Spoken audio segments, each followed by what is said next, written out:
Hi everybody and welcome back to another episode of CWC. This week we've been away in Norfolk, haven't we, Tomo? Yeah. We've been out running along the beach. Yeah. And there's a little bit of that in this week's episode for you to enjoy. We've also got a chat with Errol coming up, which is a very thought-provoking conversation. We've got some more wise words from Tim, and we're also going to be delving into your training for your forthcoming marathon. Exciting. So there you go. So sit back, enjoy the show, and we'll see you out on the run. Okay, so we're going to go do 4 times 1 mile with a 2-minute recovery in between. That's the plan, is it, Tomo? Yeah, well, 4 times 6 minutes for me. Okay, and somewhere around that we want to be doing the pace probably a touch quicker than your 10k pace. Optimistic after a long rough ride, but we'll see. Yep. Okay, Tomo, that's 2 down. 2 down, 2 to go. And how are they feeling? Really hard. Really hard, no pain. They're going to be hard. Yeah, hard. Okay, we're at the next 2. Let's see how we get on. Okay. That's number 4 done. Tomo, how'd you get on? I'm done. Well, they're never easy. Hard work, but we can now have a nice gentle run along the coast path, yeah? And then an ice cream. And then ice cream, yes.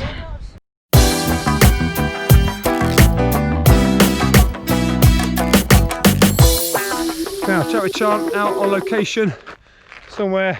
You may recognise it, you may not, but I'm here with this week's special guest. A guy who I'm going to say needs no introduction because he's quite lively on social media and he's very lively in terms of what he's been up to in lockdown. A guy who's done more miles than most, and we are going to explore his running journey. I'm out today with none other than Errol Flynn. Hi. So Errol, we better start the watches and we'll get running. Yeah, my first proper run in 20 years was January 9th, 2018. Now you say that as if it's a January the 9th, 2018, yeah. You know exactly what so it's because that run was it wasn't a good run. I turned up to Long Eaton, thought I was still 18. Basically walked every couple of 100 metres, but I had 2 Long Eaton club members at the back who signposted me to the Couch to 5k, and I've not looked back. So was it the Couch to 5k that was the introduction that got you back towards running? Oh, definitely. Without the Couch to 5k, especially the club version, I wouldn't be running today. And what was the sudden shift then on that January that said, right, I'm going to go out and do some running? I've got my teenage daughter to thank for that. In the first time she'd ever tried to argue with me as a teenager, she called me fat and lazy. Ooh. And instead of getting the reaction she wanted, I was like, hey, you're probably right there, I'll do something about it. And just give us a rough synopsis of the journey that's gone from January the 9th to where we are now. Because straight from Couch to 5k, I just got that.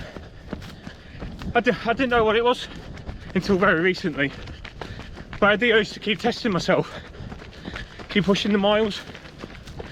So I went from 20 stone, pretty much unable to run the top lap of West Park in one go, to do my first half marathon within 7 months.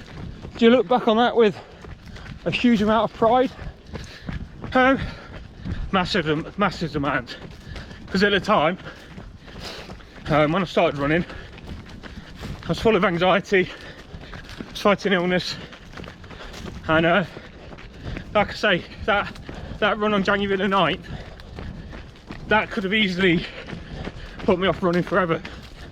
And then to come back, do the Couch to 5k programme, actually start seeing the running community for what it is instead of what I thought it was, and then I just let go of the brake. Well, my life since running has changed massively, mentally, physically. socially. I'll be honest, I didn't even like Long Eaton before I joined the running club, and I would find it really hard to move because the club means that much to me. And I know that, let's be clear, you are very open about discussing your journey. Yeah. And so, look, everyone has a story to tell, and I think it's great that you're happy to talk us through yours, because it might help other people. Yeah, definitely. And I see that as a form of inspiration. Now, from someone who's done the Couch to 5K only in last January. January before. Sorry, January before. Yeah. How do you then go about doing a 102-mile week in the height of summer? I'm going to be let the cat out of the bag a little bit here. I did an 80-mile week, and somebody picked me on the Sunday night and did 2 extra miles, and I saw Aaron had done 100, and I was just determined to get on top of that leaderboard. The 100-mile thing, once I knew it was in reach, it was actually quite easy, and I don't want that to sound flippant. Yeah, trust me, 100 miles isn't easy. But I knew I was going to get it. So you're confident? By the Wednesday, I knew it was on. And it's just a normal, do my normal run and do a second run that day, just to top the miles up. So was that every day you were going out twice a day? And I had a day off. Oh, you were confident then? Once I've got a target, I go for that target. Well, and I don't know what it is, because there's lots of things in my life. You could give me a target for, I'll be like, oh yeah, I'll do that tomorrow. And but with running, if I tell myself I'm doing the 100-mile week, I'm going to get that 100-mile week.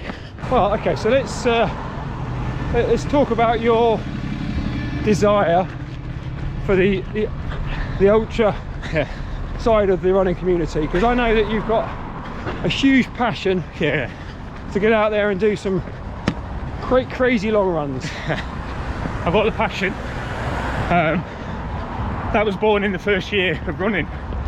I watched Jasmine Paris running the Spine race, and something just went in my head. Don't get me wrong, I'm never going to be Spine race. Oh, I'm coming to learn to never say never when it comes to what I want to do in running. But I want to be able to test myself. I want to know what happens when I get to that point of no return, and if I can push on and keep going.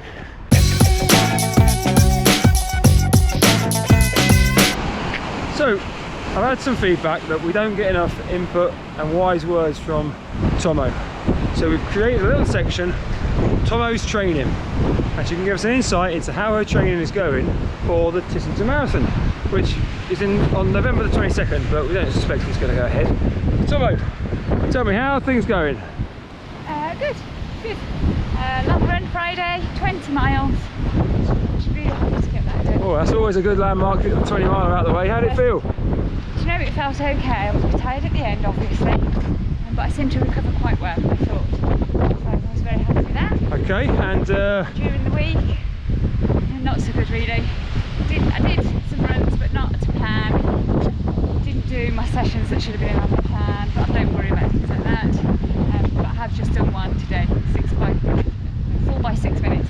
yeah, so To make up for it. So not bad. so all looking good then at the moment. All good, yeah, for a race that's going to be cancelled. Okay, thanks very much. After years of illness, and where my illness has controlled me, cheers. I'm determined to start winning that battle back and start being in the zone where I know I can push, and I know everything's going to be all right. Well, I just need to keep going. so it's very upfront about talking about anxiety, challenges. So how does running help you in those situations? Right back from the beginning, just turning up to a club full of people who were, let's face it, runners are a bit different to normal people, a bit more friendly, a bit more uplifting, and the anxiety, it still rages, it can still rage, but I know how I feel at the end of a run. And then there's days when my anxiety will get me physically and mentally, and I won't be able to go out for hours. I'll sit there in my kit because I know I want to go for a run. How do you wrestle with that? And can you, now look, I can't say can you offer advice to people, but can you just share what you go through that might help some other people? I've come to, this will sound weird, I've come to know my anxiety quite well. So just try and clear my head, remember what I love about running, the challenge, that and my head's lying to me basically, and how good it will feel when I get out the door. So, because on the days where I really struggle to get out, but I still manage to get out within 10 minutes of starting the run, especially if I got into Risley, nice hilly, nice out in the open, it's gone. There are days, even now, where it wins and I won't go out, but like the last couple of weeks I've struggled massively, but one of the things that's pulled me out of the struggle is the ability to get out running. I get it quite physically in the gut as well as mentally, and they're actually the worst days. It's just like my gut's telling me not to do anything. So is it coming where you get it mentally and then it manifests in a physical discomfort? Yeah. I literally get like I've been punched in the stomach. I can get it that bad. It's like being stuck on fight or flight, right in that middle, non-stop all the time. But it's just remembering. It is really remembering how I feel when I run, how I feel after a run. I try to be open about what I go through, just because that's what helps me. Oh, it's not easy. I've struggled for everything I've achieved in running. I've struggled tenfold with my anxiety and depression to get out there and do it. And I know we all suffer in some ways, especially this year.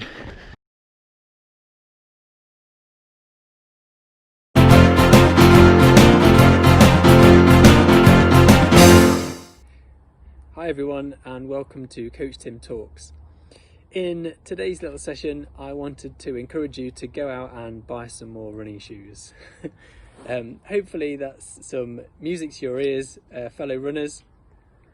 But there is a serious point as to why I'm saying that. So a lot of people I speak to tend to have one pair of road shoes, one pair of trail shoes, and a pair of cross-country spikes, if that.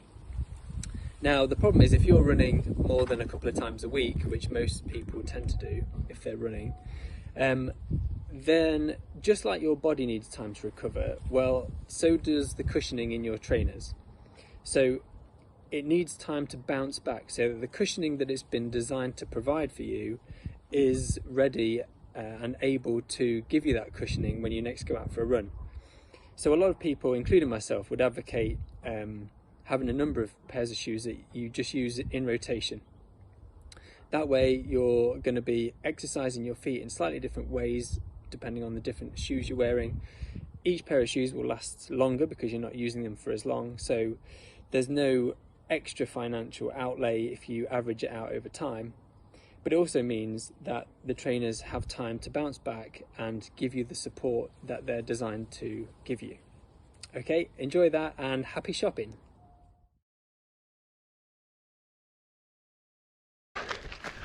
Some of the anxieties.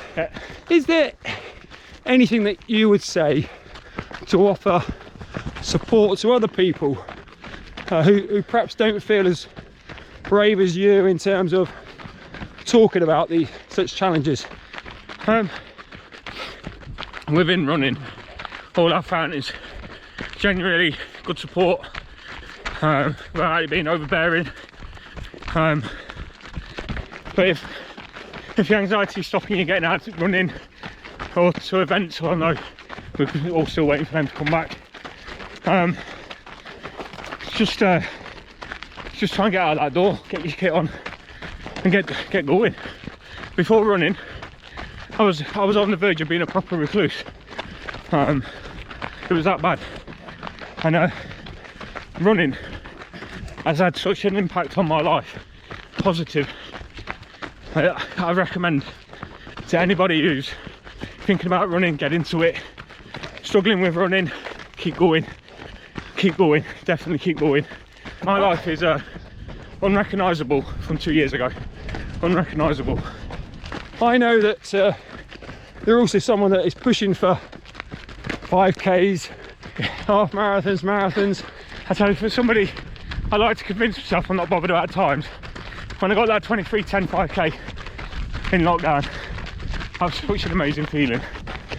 So is there any plan to your training in terms of, you like to do hill work? Hill work, I'd like to do a certain amount of feet every week. As in, you've got a minimum aim. A minimum aim. Dare I ask, how much is that? It's 2,000 foot a week minimum, which sometimes I don't get. In lockdown I've had 4,000 foot. 4,000 foot. So we've established that Errol is someone that has a kind of a weekly height challenge in terms of what foot he's got to climb. I like minimum targets. So we've got one on climbing, which is pretty impressive considering we don't live in the hilliest areas. And you've got another one on what, mileage? Mileage, over lockdown I've been aiming for 60 mile a week. I don't feel like I've gone for a run unless I've gone out for a good hour, 2 hours. I obviously get that buzz when I drop a PB. I'm not bad at times. Although I do look on my hilly runs, I've got like an average pace I like to keep to. Are we on it tonight? Are we okay? This is nearly my fast pace tonight. But Okay. it's fun. That's why I like running with runners who are faster than me, because it pushes me to go faster. Briefly touch on the ultra, only because it's a 5-year plan. Yeah. And the one you've got in your mind is a 100 miler. 100 mile, the Spine Challenger, by the end of the 5 years, which is 108 miles over the Peak District. That would be an amazing end to the plan. The 5-year plan will officially start next year now, I think, whereas this would have been year 1 and would have been tried and tested by now. But you've learned a lot this year. Oh yeah, I've learned a lot of training, soaked up loads of information which will help. And once I'm back into full training, I just back on with the mission. It's going to take, even if I run the first one and DNF, that's fine. I won't know till I've done 3 or 4 ultras, maybe 5 ultras, if that journey will be successful. Now then, Errol, as is traditional on Chat with Chant, there are 3 questions. Yep. 3 questions we ask. So question number 1 is, what has been in your running career your favourite race to date? See, you'd think I'd say the marathon in Chester, but the Belper Rover 2 years ago was everything that running means to me. It was beautiful, it was challenging, amazing race. I recommend anybody does it. Gutted I couldn't do it this year. Belper Rover, hands down. Okay, a great answer, no messing around there. What distance would you ideally like to be running? So this is tricky for me, because it's more time for me. I like to be out for a couple of hours on a training run. That tends to run in around 13, so I'd probably say the half marathon distance. So you going out for a run just prefers to be out 2 hours, 13 miles. Final question. Anywhere in the world you can choose to go out and do your 13-mile run. You could do less, of course. Where is it you like to go? This won't shock anybody who's listened to me over the last year. Anywhere along the Spine route, through the Peak District all the way up north. So anywhere on that 106 miles? Yeah. 108? 108 for the Challenger, or Hadrian's Wall. I would really like to run Hadrian's Wall. Until that time, Errol, listen, it's been a a great conversation. I've been really inspired with what you've had to say, and keep going with your running. I look forward to seeing what happens. Cheers, thank you. Oh, you on? You've made it now. If only I was recording when you did that dance. Luckily I am. Guys, congratulations, I believe. Date is set. Yep. Unless it was a surprise to you, in which case you knew nothing about it, then just ignore me, okay? But congratulations on your forthcoming wedding. Oh wow, well done. All right, well, you can carry on now. We're back to it. Take care, take care. Well, that was, I'm going to tell you, a tough session out there. Really tough. But we got it done. So, guys, whatever you're doing, have a great week, enjoy your running, and stay safe out there. Bye.